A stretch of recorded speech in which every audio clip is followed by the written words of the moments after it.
pleased today to have with us two clinical experts in anti-infectives as well as antimicrobial stewardship, Dr. Jennifer Girotto and Dr. Kailynn DeRonde.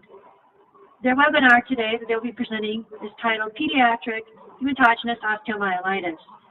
The focus of this webinar is really based upon a two-part series, two review articles that they published in the Journal of Pharmacotherapy last year. And part of it was also to focus on taking an antimicrobial approach to this somewhat difficult to treat infection.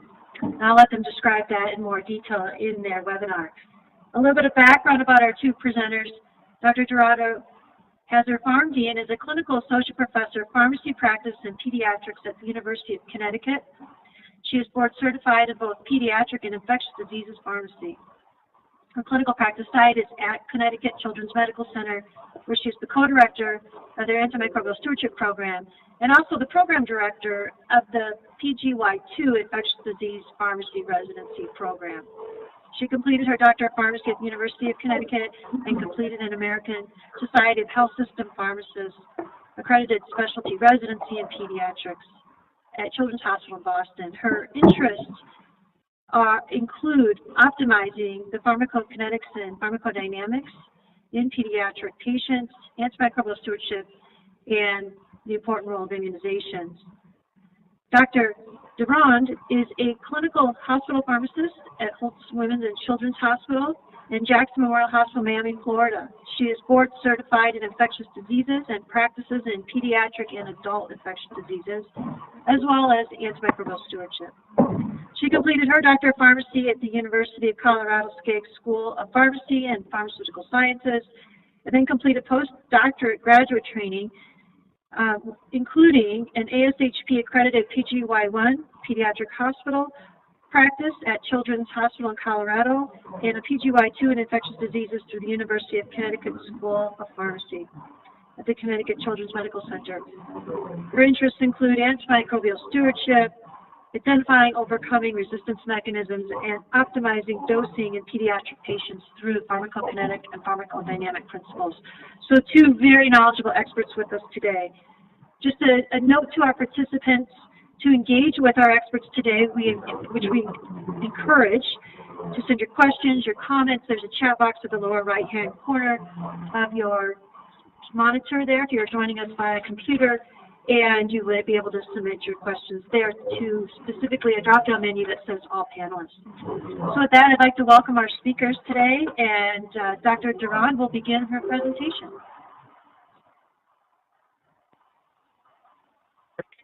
Morning introduction. So I'll be talking about pediatric hematogenous osteomyelitis today.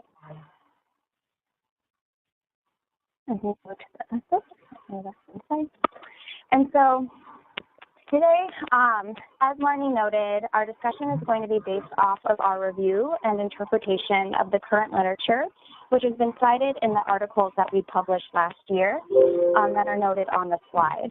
Part 1 focuses on antimicrobial stewardship and treatment options for Staphylococcus aureus, Streptococcus pyogenes, and Shigella kingae. Part 2 of the review focuses on MRSA and the challenges presented with this pathogen, as well as novel agents that may be utilized in the future.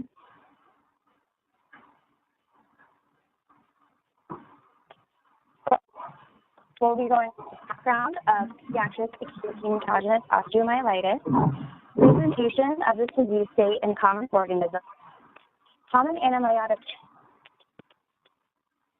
in pediatric patients in younger children than in adolescents. It is often caused by transient bacteremia occurring from a break in the skin barrier, which then early appropriate therapy is high risk of clinical cure and is essential to prevent the progression to chronic osteomyelitis. Acute AHO differs from chronic osteomyelitis, in which the latter most often occurs in adults and is primarily based on the duration of illness at the time of diagnosis. Chronic osteomyelitis generally results from the progression of acute hematogenous osteomyelitis and is associated with necrotic bone that often affects bone growth and development in our pediatric patients. infections occur where there is virtually no vascularization due to the necrotic bone, patients generally require multiple protracted antibiotic courses and intervention.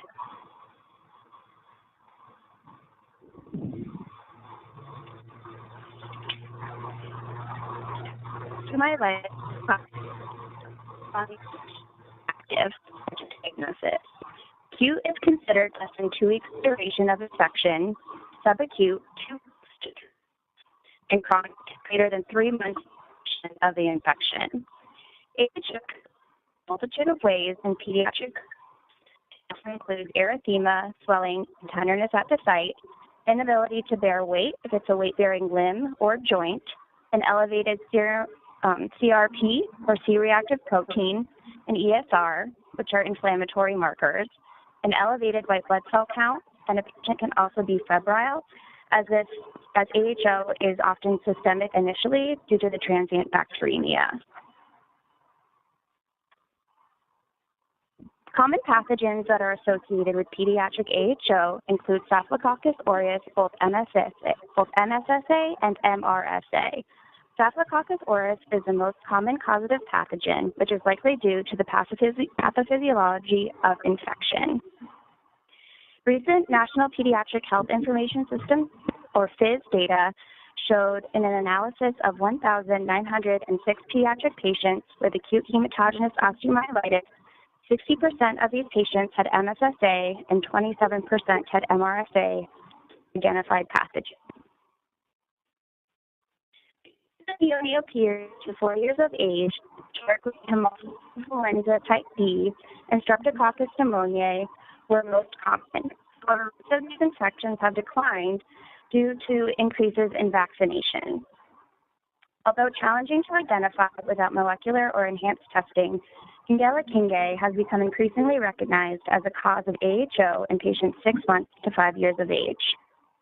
Last, Streptococcus pyogenes, or group A Streptococcus, is the second most common causative bacterium in older children. The same FIS study demonstrated that Streptococcus pyogenes was the third most commonly identified pathogen, being identified in 7% of the patients.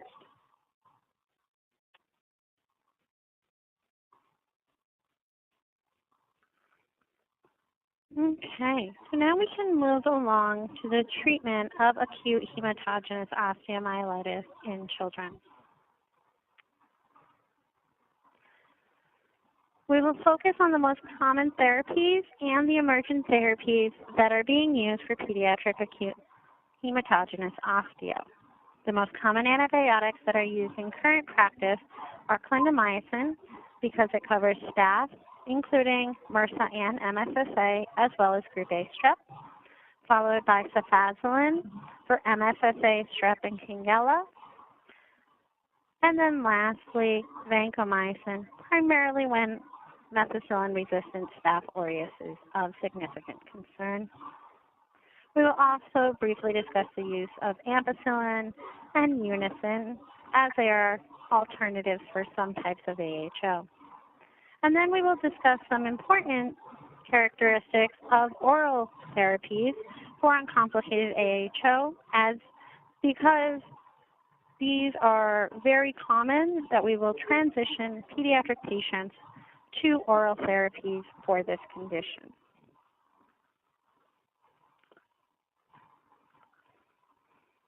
The pharmacokinetics is very important to evaluate. It's essential to understand that kids are not little adults. Even as adolescents, they have very different pharmacokinetic parameters that need to be considered. For example, the clearance of an adolescent generally approaches 130 mLs per minute versus a 34-year-old whose clearance is about 110 mLs per minute. This difference results in a shorter half-life. When dealing with medications that have very short half-lives to begin with and the need to achieve appropriate pharmacodynamic parameters, this can result in a higher mg per kg dose and or shorter dosing intervals to achieve similar pharmacodynamic exposures to adult patients.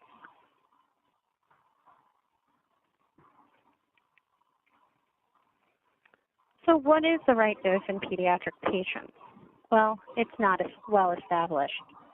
There are currently no national guidelines for the treatment of acute hematogenous osteo that really help direct dosing.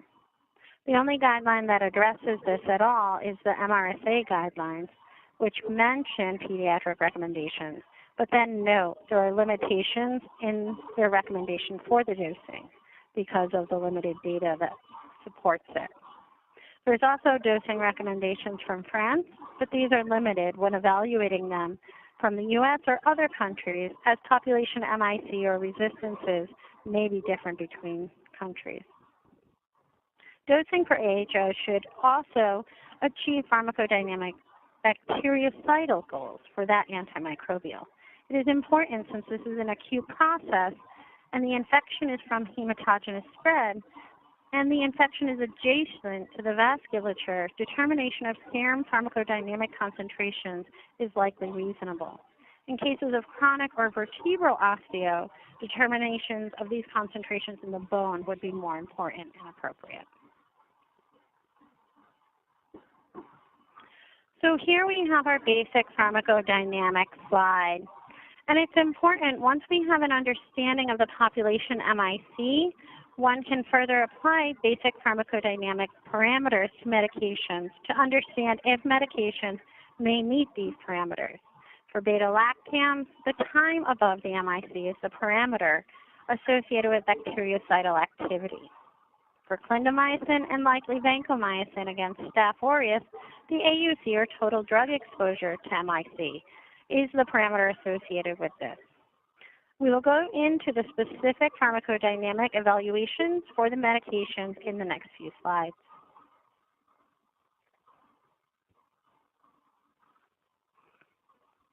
On this slide, we have provided the basic summary of the common beta-lactam agents used for the treatment of pediatric acute hematogenous osteo. For all beta-lactams, the free time above the MIC is a goal pharmacodynamic parameter associated with bactericidal activity. For cephalosporins, it is 70% time above the MICs, whereas for penicillins, it is 40% time above the MIC. When considering a cefazolin dosing, 100 to 150 milligrams per kilogram per day divided Q8 hours is thought to be a reasonable initial therapy for pediatric patients with average or slightly faster than average clearance, if the MIC of the organism is 1 or less. It should be noted that the breakpoint for staph is 2, and the half-life is only 1.7 hours for this medication.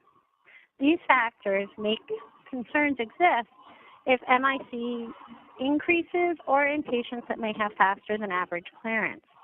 Therefore, further research is really needed to determine how likely cefazolin is to achieve sufficient concentrations in patients that clear it quickly or populations that may have MICs nearer to the breakpoint. For cephalexin, the data for the treatment of Staph aureus really does support primarily a Q6-hour dosing regimen. Specifically for acute hematogenous osteo, one would regularly aim for bactericidal activity. And one pediatric study showed that Q8 hours dosing was sufficient to provide only bacteriostatic concentration and only up to an MIC of 0.25. So lower MICs are possible, and they may have bactericidal activity with that dosing, but at that MIC or for higher MICs, switching to Q6-hour dosing will increase the likelihood of obtaining our time above the MIC goals. Further, research is really needed to determine the specifics of what percentage of patients will reach these parameters with what doses for the population of MICs that exist currently in the different areas. Cephadroxil is actually very interesting, as it has a slightly longer half-life than all the other oral options for cephalosporins, allowing it often for Q8-hour dosing. The literature is very limited with this agent, but the data that does exist suggests somewhere between 120 to 150 mg per kg per day divided Q8 may be effective. And so a lot of times when parents or providers are very concerned about doing Q6-hour dosing, this is a potential alternative, but again, we don't have a ton of data, and Kailynn will go through all of the outcome data we do have later. The ampicillin, sulbactam, or unicin can also be used against MSSA as well as strep, but usually a first-generation cephalosporin for MSSA or ampicillin alone for strep would be preferred due to the narrowness of coverage. So if we are considering this, however, again, the time above the MIC is going to be important, but remember for penicillins, it's only 40% time above the MIC that's needed. And this is good because the half-life of ampicillin is the shortest yet, with less than 1 hour. Thus, it does need pretty frequent dosing. One specific pediatric patient study that included 28 patients looked at 200 mg per kg per day of unicin divided Q6 hours. And they showed that this did achieve pharmacodynamic breakpoints for susceptible staph and strep. So therefore, this is a good dose in these patients. For the oral conversion, the amoxicillin and augmentin, they also have that 40% time above the MIC goal. When dosed at a dose of 90 mg per kg per day Q8 hours, these are estimated to meet pharmacodynamic targets for MICs up to 4, which are the traditional breakpoints if you have like augmentin and staph.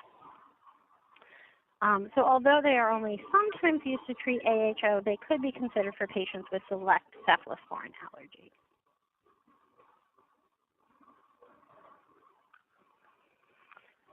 On this slide, we'll talk a little bit more about the other agents, the non-beta-lactam agents, clindamycin and vancomycin pharmacodynamics.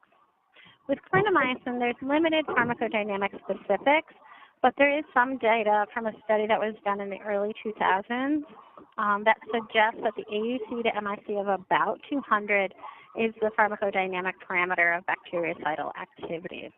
This is similar to doses that have been used in a pediatric study. In that study, they used 12 milligrams per kilo per dose in patients 5 months to 6 years, and 10 mg per kg per dose in those 6 to 18 years. These doses resulted in an AUC 8 hours of 42 and 47 respectively. Since susceptible MICs for clindamycin are 0.5 or less, achieving 24-hour AUCs of 130 to 140 should be sufficient in most children to achieve their pharmacodynamic breakpoint. Additionally, in older children, dividing the dose into 4 doses may make it better tolerated, as nausea and vomiting appears to be dose-related. Vancomycin dosing in children remains uncertain and controversial. The vancomycin clearance is much faster in children than adults. One study even suggested it was 2.5 times faster. The Vanco AUC guidelines that are currently up for comment and review have made significant extrapolations to pediatric patients based on some good data in peds for toxicity, but very limited outcome data and efficacy data. The only pediatric outcome study to date that has evaluated MRSA bacteremia, and remember, for hematogenous osteo, you have bacteremia at least first. And that bacteremia persistence in that one study was associated with initial troughs of less than 10. So especially in patients that are persistently bacteremic with developed osteo, since MRSA bacteremia can become pretty worse pretty quickly, going for both that pharmacodynamic goal that the current guidelines recommend of 400 to 650, but also ensuring that the trough is above 10 may be the best way to go. Additionally, those guidelines for comment suggest keeping the trough below 15, so somewhere between 10 and 15 may be the best spot for that, and to not go above 100 mg per kg per day of vancomycin. So these seem reasonable for this condition based upon the evidence to date.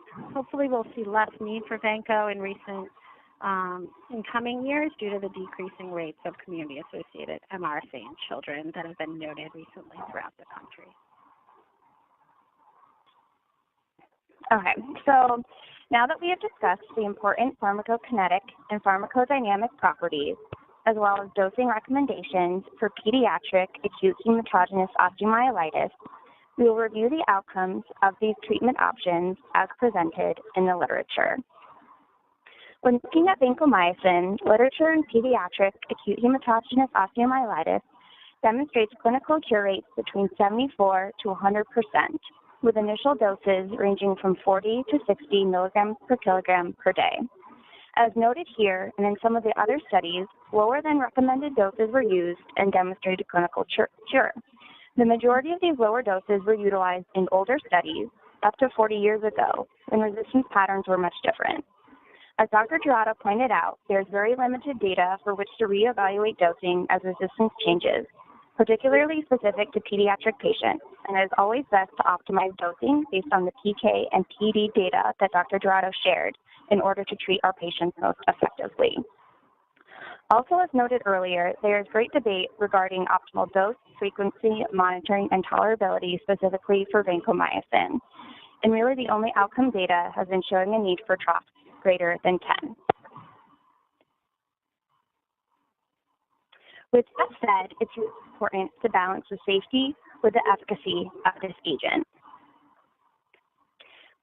To begin, it is important to pay attention to the dose of vancomycin as there are significant concerns for nephrotoxicity. Literature has shown that trough levels greater than 15 and higher doses are significantly associated with an increased risk of acute kidney injury or AKI in pediatric patients. For example, one study found that 28% of pediatric patients on vancomycin who had troughs greater than 15 experienced AKI versus only 7.3% of patients with troughs less than 15. This was considered to be statistically significant. Furthermore, the authors found that with each 5 milligram per kilogram dose increase, a patient was 1.16 times more likely to experience an AKI. Another study also assessed an increased duration of therapy to be associated with AKI, which is a safety concern of osteomyelitis, as it most frequently requires a prolonged therapy course. This study found that each additional day of therapy, a pediatric patient on vancomycin was 1.1 times more likely to experience an AKI. Other less frequent reported adverse effects include infusion reactions like Redmond syndrome, and less than 10% of patients experienced rash, diarrhea, anemia, and leukopenia. Also important to note is a caution against prolonged IV use as a whole. A retrospective CIS review of 1,312 pediatric patients with AHO demonstrated that discharge with primary intravenous therapy was associated with higher readmission rates, taking into account confounding factors through a multi-regression analysis, and this association was considered to be statistically significant. In a safety review of prolonged outpatient IV therapy, or OPAT, Faden and Faden demonstrated vancomycin, out of all of the IV agents, then had the highest rate of adverse effects. They looked at a total of 82 courses with 15 different antibiotics in 45 different pediatric patients ranging from 5 months to 20 years of age. All patients received at least 1 or more weeks of OPAT therapy. In patients who received vancomycin, they were found to have the highest rate of adverse effects at 85.7%, leading to a 43% discontinue rate of therapy. Similarly, Gomez and colleagues found a high rate of adverse effects with vancomycin at 5.2 adverse events per 100 days of vancomycin therapy. This was higher than the rate of adverse events found with ceftriaxone, oxacillin, and nafcillin. Next, looking at clindamycin, clindamycin has been able to demonstrate efficacy outcomes in both MSSA and MRSA pediatric AHO studies. Literature has demonstrated a greater than 90% clinical cure rate utilizing doses from 25 to 40 milligrams per kilogram per day. As with vancomycin, caution should be taken with prolonged outpatient IV therapy. In the same Faden and Faden safety review, patients discharged on IV clindamycin reported an adverse effect rate of 44%, leading to discontinuation of therapy in 20% of patients. However, clindamycin as an oral option appears to be well tolerated in the literature, with low rates of adverse effects. Diarrhea was only reported in 1% of patients and rash in only 3%.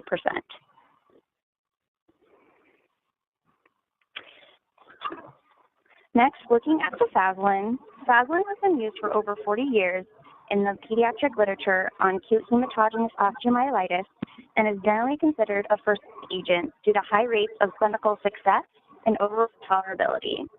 Literature has shown clinical cure rates greater than 95% against MSSA, Shigella kingae, and Group A strep. Doses reported range from 60 milligrams per kilogram in earlier studies to 150 milligrams per kilogram per day in the more recent literature, and has been used in patients ages 1 month to 18 years of age. Overall, cefazolin has demonstrated good safety and tolerability, even when used in OPAT. In the Fade-In and Fade-In safety review, cefazolin had the lowest rate of adverse effects associated with OPAT at 0%. The only reported adverse effects in the reviewed literature were mostly gastrointestinal in nature. It's also important to note that cefazolin has been shown to be as efficacious as oxacillin and nafcillin during has been a debate. In a retrospective comparison of cefazolin versus bacteremia, positive outcomes were noted. Definitive therapy had a significant reduction of 37% in mortality versus oxacillin or nafcillin. Furthermore, patients who received cefazolin reported less adverse effects, including lower rates of nephrotoxicity, hepatotoxicity, and hypersensitivity reactions. As noted earlier, cephalexin and potentially even cefadroxil may be used as appropriate definitive therapy in areas with low rates of MRSA or when a pathogen has been identified. Both first-generation cephalosporins have demonstrated positive clinical outcomes in the reviewed literature, ranging from 82 to 100%. Outcomes were assessed Shigella kingae, Group A strep at doses ranging from milligrams per kilogram per day. Cephalexin and cefadroxil were also found to be well tolerated, reported adverse effects ranging from 0 to 37.5%. The study that demonstrated an adverse event rate of 37.5% was a very small study that included only 8 patients, 3 of which reported ADEs. Again, the most common adverse effects were gastrointestinal in nature, and less than 1% of patients experienced rash or neutropenia associated with prolonged therapy. As Dr. Girotto noted earlier, although ampicillin and ampicillin sulbactam are not frequently used, they are potential therapeutic options and have shown efficacy in pediatric acute hematogenous osteomyelitis. The reviewed studies demonstrated greater than 90% clinical and bacteriological cure at doses ranging from 100 to 200 milligrams per kilogram per day of the ampicillin component. Similar to cephalexin and cefadroxil, rates of adverse effects ranged from 0 to 33%. The study that demonstrated the high adverse event rate at 33% was again a small study with only 9 patients. The most commonly reported adverse effects were gastrointestinal, similar to other antibiotics, and only 1 study reported transient elevations in LFTs in patients. An appropriate step-down option for intravenous ampicillin and ampicillin sulbactam is amoxicillin or amoxicillin clavulanate, also known as Augmentin. Clinical studies have demonstrated a cure rate greater than 90% using doses of 80 milligrams per kilogram per day of the amoxicillin component. It is important to note that while amoxicillin and ampicillin can both cover Shigella kingae, about 25% of the isolates are beta-lactam producing, and thus using ampicillin sulbactam or amoxicillin clavulanate with a beta-lactamase inhibitor may be more appropriate empirically. Looking at safety, adverse effects were reported in 0 to 14% of patients, and again, were gastrointestinal in nature. There were also reports of diaper rash in younger patients, but this was most likely secondary to diarrhea.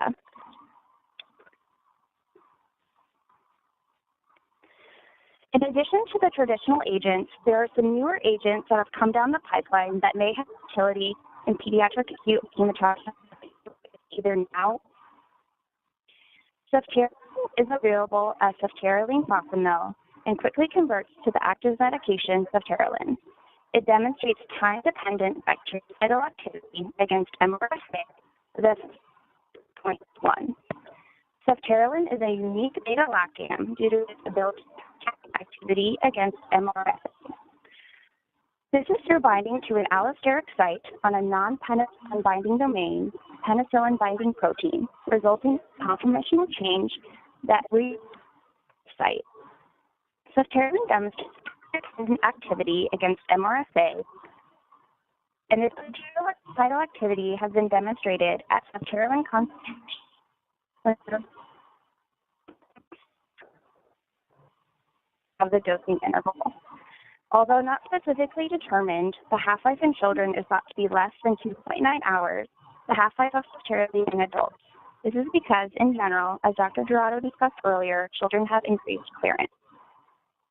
A population pharmacokinetic analysis simulated target attainment in children attaining this bactericidal activity parameter and aims to determine pediatric dosing. The authors reported a 97% of achieving bactericidal activity against an MIC of 1 of the FDA-approved doses, which is 8 milligrams per kilogram per dose every 8 hours for 2 months to less than 2 years, 12 milligrams per kilogram per dose every 8 hours for those 2 to 17 with a maximum of 400 milligrams, and 600 milligrams Q12 for those patients 12 to 17 years. These are the doses by the FDA, but it is important to note that with these currently approved doses, most pediatric groups fall below 90% target attainment of meeting that bactericidal pharmacodynamic parameter at MICs greater than 1. With more use of this medication, resistance is expected to increase. Most pediatric groups will not be able to meet this parameter with increases in the MIC.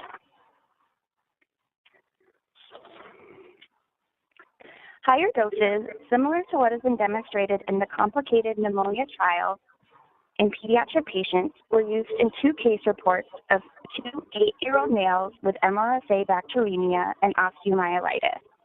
They had previously failed traditional therapy, including vancomycin, and were switched to ceftaroline.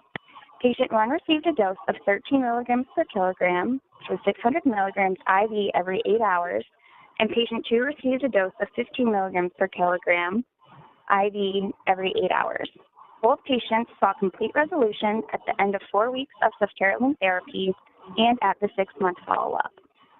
Therefore, ceftaroline may be a reasonable therapeutic alternative in patients not responding to traditional therapy for MRSA AHO. Due to the complex nature of AHO and potential complications, consideration of higher doses, as noted on the slide, so less than or equal to 6 months using 10 milligrams per kilogram per dose every 8 hours, or greater than 6 months using 15 milligrams per kilogram every 8 hours with a maximum of 600 milligrams per dose, may be warranted. With higher doses and potential for prolonged treatment duration, weekly laboratory and monitoring for adverse effects is recommended.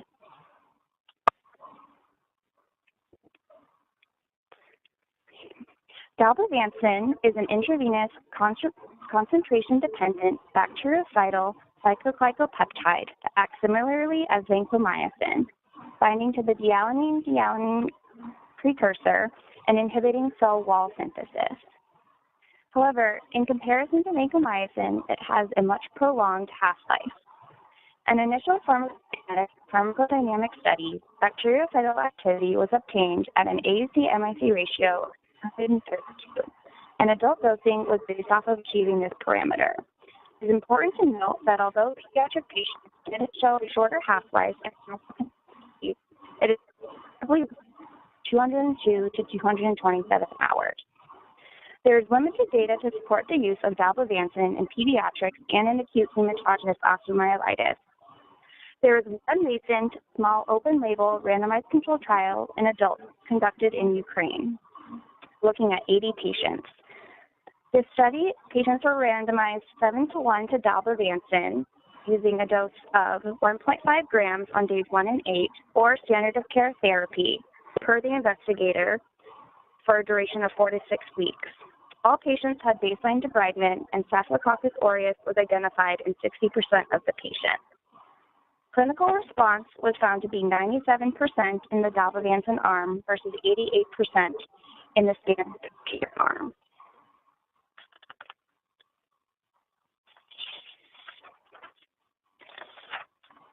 Dalbavancin could be a promising agent for patients with MRSA, acute hematogenous osteomyelitis, unable or not responding to oral therapy, or in difficulty in administering home therapy due to the infrequent number of doses and the prolonged half-life. However, the utilization of this agent is not without its concerns. With dalbavancin's life, there remains concern about known effects on resistance and of these effects associated with prolonged therapy in osteomyelitis and in pediatric patients. The dosing provided is recommended based upon pediatric PK/PD studies. These doses were able to meet the bactericidal exposure as demonstrated by the adult dosing. Similar to adults, there is a 2-dose and a 1-dose regimen, maxing out at the adult doses.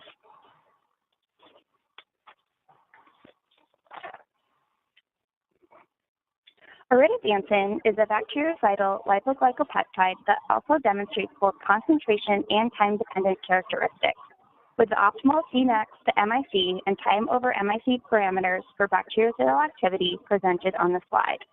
Iridovancin is thought to have increased bactericidal activity in comparison to vancomycin through its ability to cause cell membrane depolarization and permeability. Similar to dalbavancin, it also has a very long half-life. Currently, data in pediatrics and limited data and in osteomyelitis. Due to the absence of data, the future role of iridovancin in this condition and in pediatric patients is uncertain. For dosing, there is a dosing approved for skin and soft tissue infection, but different dosing recommendations for pediatric patients.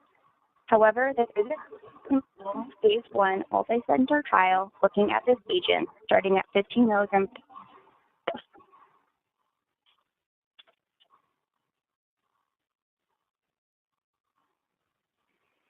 Okay, now we can move along after we've learned about the dosing and the outcomes of each of these different agents and talk about the roles of antimicrobial stewardship. And remembering the goal of antimicrobial stewardship is to ensure that patients not only receive an effective medication at the right dose for the right patient, but also that the medication is the narrowest effective treatment and that it's used for the shortest duration that will work for that patient to limit any inappropriate, or excessive antibiotic exposures. So as mentioned earlier, pediatric patients often will require empiric therapy for acute hematogenous osteo versus what's done with adult chronic osteo, where the standard is to identify the organism, then treat. So it's very important that we have pathways created that ensure that pediatric patients obtain optimal cultures at the diagnosis time, as this has been shown to increase the likelihood of isolating the identified organism, which helps later when we need to narrow therapy or switch to an oral therapy. It's also important to have the ASP involved in determination of choice of therapies based on local resistances. In the early 2000s in the United States here, we've had a dramatic increase in the incidence of community-associated MRSA. But in recent years, it seems to be reverting back to being much more prevalent MSSA. Therefore, modifying the recommendations based on what's likely in the population of patients that you see is essential. The dose, in my opinion, is also extremely important. We've seen that patients admitted to the hospital due to ineffective outpatient treatments where the medication choice was reasonable, but the dosing was ineffective, such as cephalexin used twice daily. In that situation, it would be almost impossible to have bactericidal killing due to that extremely short half-life we discussed earlier. Although it sounds like those should not be that difficult, many pediatric ASPs have seen dosing issues routinely, and Pentima et al. Reported that 67% of their ASP's first-year interventions were for incorrect dose. So it is something that we definitely need to pay attention to. Medication allergy assessment is also important for acute hematogenous osteo, as it is for so many other infections. If we can either delabel a patient for an incorrect allergy or use a different beta-lactam with an alternative side chain, if the patient had a non-severe IgE-mediated reaction, it can really open up many antibiotics and make it more likely that we can use a first-line therapy. So for example, ampicillin would only need to be avoided if the patient had a cephalosporin allergy, specifically to cefaclor, cephalexin, cephedrine, cephalizin, or carbac, and not any cephalosporin.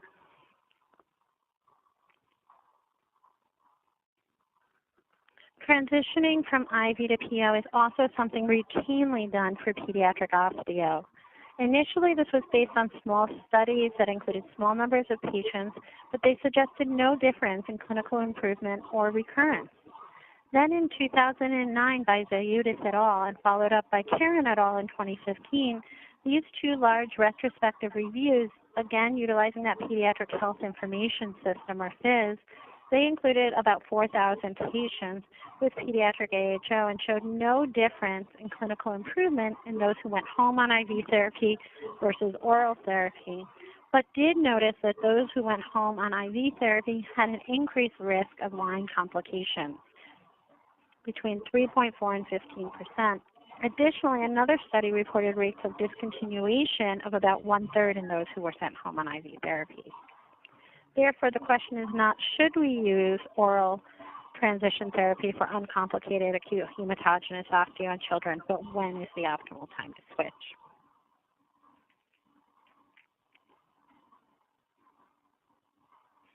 So there's some studies that have utilized some information on the combination of clinical improvement and CRP to help determine the best time to transition, or a safe time to transition from IV to oral therapy. In 2006, Arnold et al. Reported 99.5% success rate in patients with AHO or septic arthritis with that clinical improvement, and if their patients had a CRP of less than 2. In 2016, Chow and Madhav also suggested a similar practice, but instead of using a CRP of less than 2, they noted a decrease in CRP of 50% over 4 days could also be an alternative consideration. So either way, it's clinical improvement and CRP improvement that really seem to be the good combination to use to help determine the best time to transition. And then my considerations as a pharmacist is you always also have to ensure that there is an available, effective oral treatment option as well.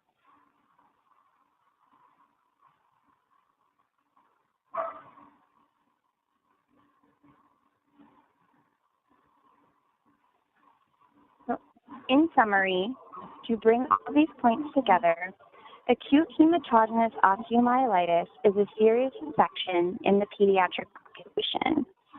Patients can most effectively be treated by selecting therapy that is patient-specific, taking into account the patient's age, likely pathogens, local sensitivities, and directed therapy.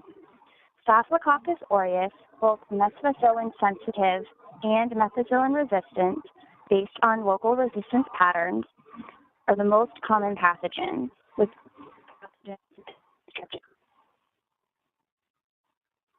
as well as Shigella kingae. Commonly used and effective antimicrobials include cefazolin, cephalexin, clindamycin, and vancomycin. And they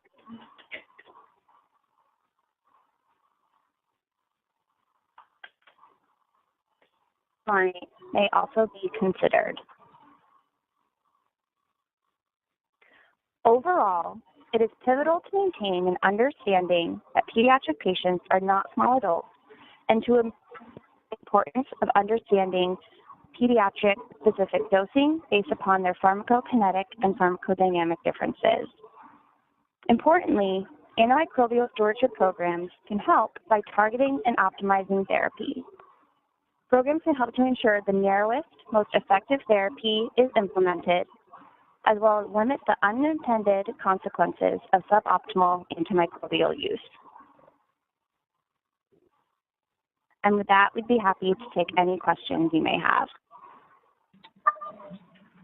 Thank you, Dr. Girotto and Dr. DeRonde, for their very thorough and comprehensive presentation.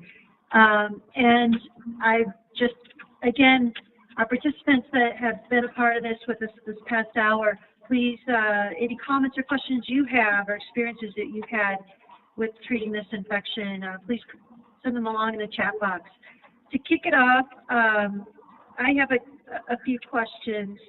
Because you're both very experienced clinicians and focusing on some microbial stewardship, have each of you developed a clinical pathway for this specific pediatric osteomyelitis infection in your clinical settings? Dr. Girotto, you could go first. Sure. So we're currently in the process of developing the specific acute hematogenous osteo pathway. We just recently have been able to get our specific MICs, and we are looking at doing a little bit further research into exactly what our pharmacodynamic exposures are at the specific MIC, the population MICs that we're seeing. So we do see us incorporating this much more specifically, especially with dosing in the next year or so. Yeah, Dr. DeRonde, you have anything to add for your clinical site? Yeah, so at my current clinical site, we are also in the process of developing a pathway. While that is in process, we've really been focusing on using our antibiogram for empirics, so looking at our rates of MRSA and saying, do we really need to use vancomycin, or can we use a safer agent, as well as focusing on transitioning to oral therapy using appropriate doses. And sometimes it can be a battle of wanting to dose like with cephalexin, dosing every 6 hours or 4 times a day, but really explaining why it's so important and going over this data has really helped change minds and sway outcomes. Yeah, thank you. I did have a question about your selection for empiric therapy to both of you. You mentioned a couple of things, methicillin-sensitive Staph aureus becoming more prevalent in the infection, as well as are these patients at risk of also having, or in addition to, or in and of itself, a King-A infection.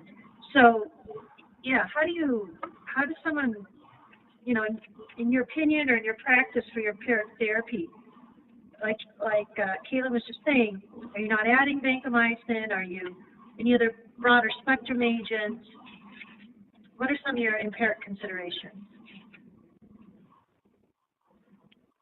So we have really, in the past few years, utilized clindamycin, which we know has over 90% sensitivity from skin and wound infections at our institution for both MSSA and MRSA as our empiric go-to in our patients, and I have had really good outcomes with that. As Kailynn had mentioned, Dr. DeRonde had mentioned in her presentation, essentially, if we can move back to the days of when we could use, ANSA primarily and then Keflex, that is, a safer and easier tolerated medication, especially in the pediatric population, because clindamycin suspension is very hard for children to take it. Its taste is very significant poor. So it's something we do try and avoid if we can, but if we don't culture a specific organism, and then we are stuck with, this patient got better, then you're kind of stuck with them going home on oral clindamycin.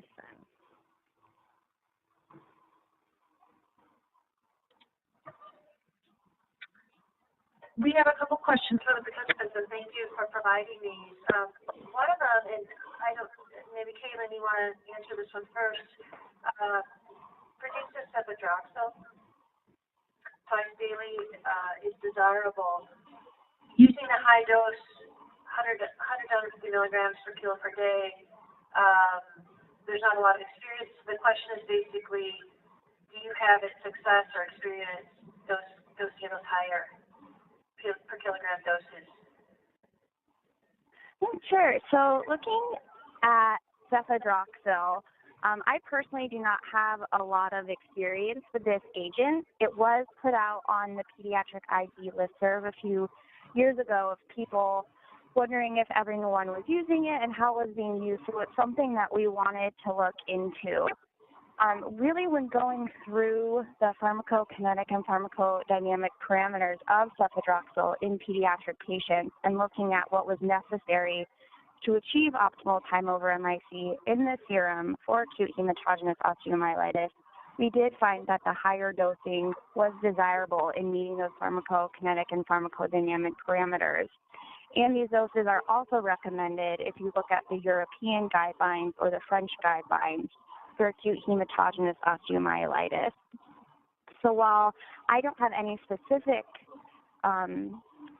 experience with using this agent, I do know that those higher doses are used in other countries where maybe this antibiotic is more common.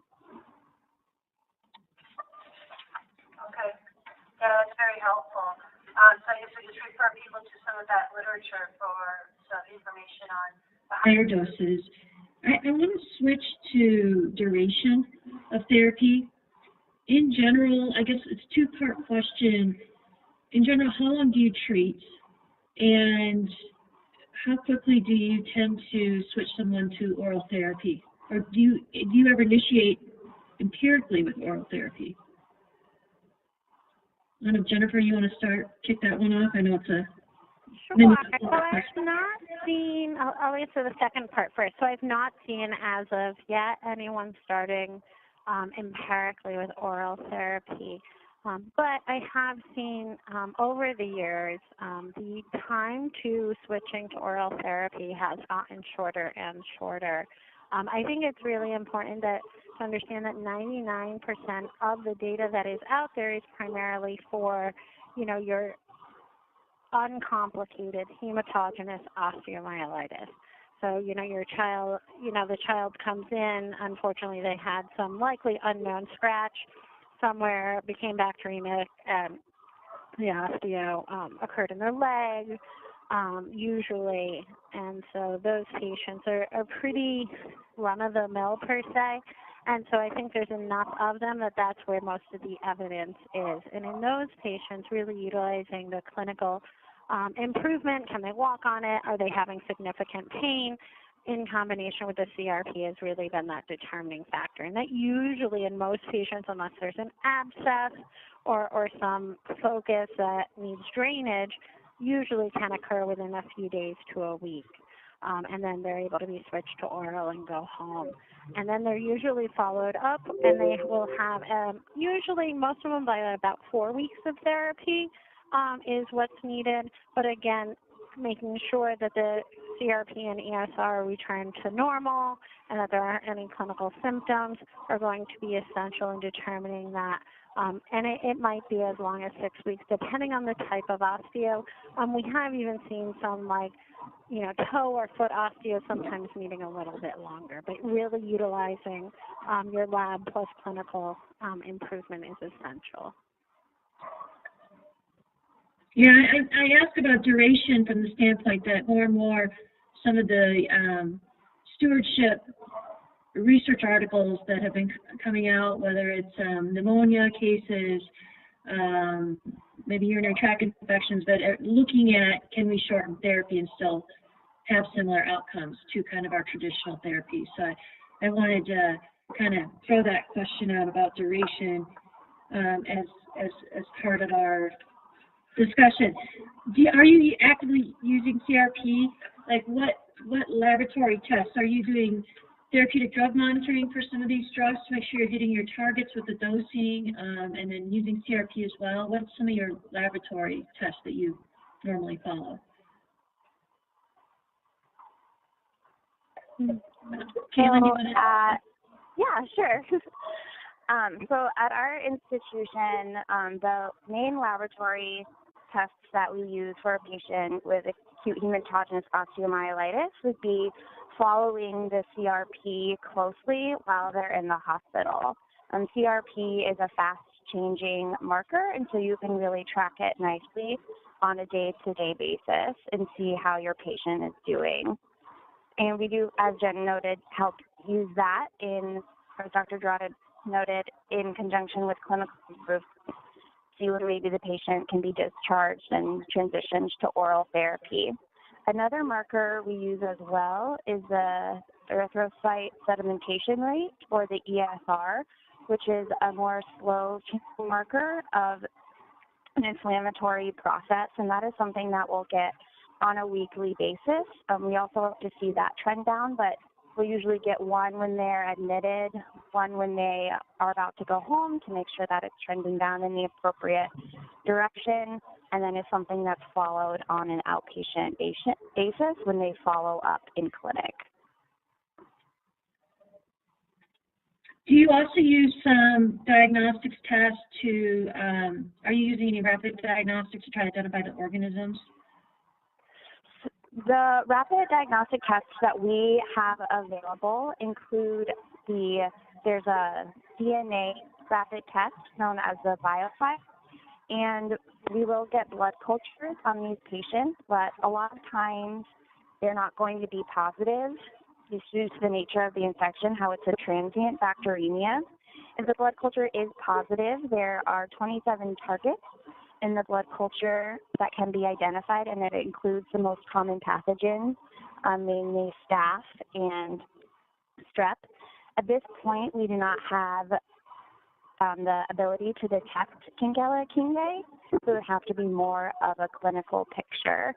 And then as far as doing rapid diagnostics on the bone at our institution or tissue samples, we don't have anything that is able to perform those tests and have to use the traditional culturing method. I think that's, interesting that what tools you have and how which utility they have in your decision making. We have one more question that a participant sent to us that one of you can take pertaining to recommendation of antibiotics and the duration in the cases of children that have fractures, or maybe they have some sort of hardware in the bone that could be associated with osteomyelitis. Are the recommendations similar? Can we apply these recommendations? So I think that really it's going to be a different issue if you have hardware involved. Because usually if you have hardware involved, you really end up having deep-seated osteomyelitis, and so you also have much more difficulties with clearing it because of the adherence of many of the bacteria that cause those type of osteomyelitis to the hardware. So, the duration could be dependent on what type of bone it is, if the hardware is able to be removed, and all of those types of questions. You also then need to really start to be concerned with significant bone penetration of antibiotics, which we usually don't have to worry about much with our acute hematogenous osteo because, again, it's just adjacent to the blood flow, and so we really can rely on serum concentrations for that. So it becomes a lot more difficult, and these are often much longer chronic type of therapies. One of the reasons, to get back to the duration question, that I think a lot of people are less comfortable with shortening the duration for AHO in children is because we have such high success rates, and these children, when they have success, will go on to having pretty normal lives. When they fail, they're at significantly increased risk for going on to chronic osteo. And then you have more of the type of picture that you would see more traditionally with some of the adult types of patients, where it could be relapsing and more chronic in nature. And we really do try and prevent that from happening. Thank you, Dr. Girotto. That's a very good point. Not only for your opinion on and recommendation related to the fractures and osteomyelitis, but the conversation around what's the appropriate duration. We are out of time with our webinar today, so we will conclude our Antimicrobial Stewardship Project webinar. And just to remind all our participants that the webinar was recorded and will be available at our CIDRAP ASP website shortly for you to also share with your colleagues to view at a later time. I'd like to thank Dr. Girotto and Dr.